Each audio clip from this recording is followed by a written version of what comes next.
the Sri Lankan people, irrespective of what community they belong to, were forced to forget their identities.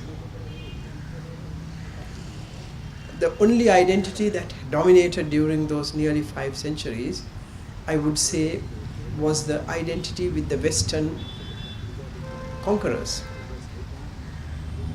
Each one imposed, we had 3 conquerors. Each nation imposed their religions upon us, their languages, The school network mainly taught the language of the rulers, and the Sri Lankan people as a whole had lost their identity.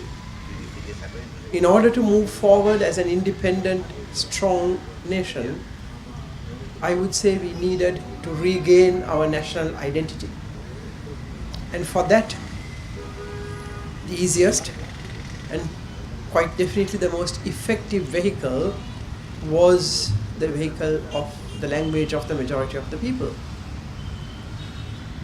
This was given due place, but where we went wrong was that the languages of the other communities, it was mainly 2 others, Tamil language and English, which was spoken by the Burgher people. Tamil was spoken by the Tamil as well as the Muslim people, I would say. Very few Muslim people in Sri Lanka spoke Arabic at that time. That these languages were not given their rightful place.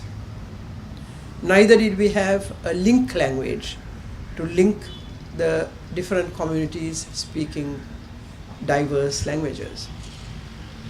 India resolved this problem. The official language, they did not have a state language. The official language is Hindi, but English was installed as the link language between all the 30 odd different communities speaking 30 odd different languages or dialects. I think this to a great extent kept India from dividing into little pieces on the basis of language. In Little Sri Lanka, we failed to do this for whatever the reason.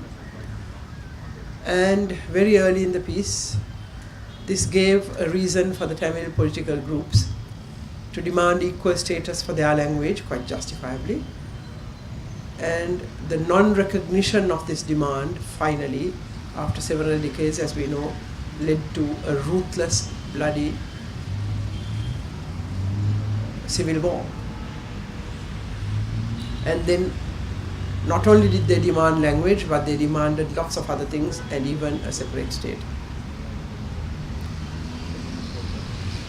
In 1956, when Sinhala was made the state language, within 1 year, that same government brought in a bill, an act of parliament called the Reasonable Use of Tamil Bill, which gave equal status or almost equal status to the Tamil language, which has gone by default.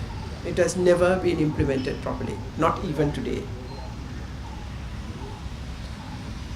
There is a rule, for example, a regulation that all government officials belonging to whatever community must learn the language of the other. They must all learn Sinhala and Tamil, in other words. But very few people do.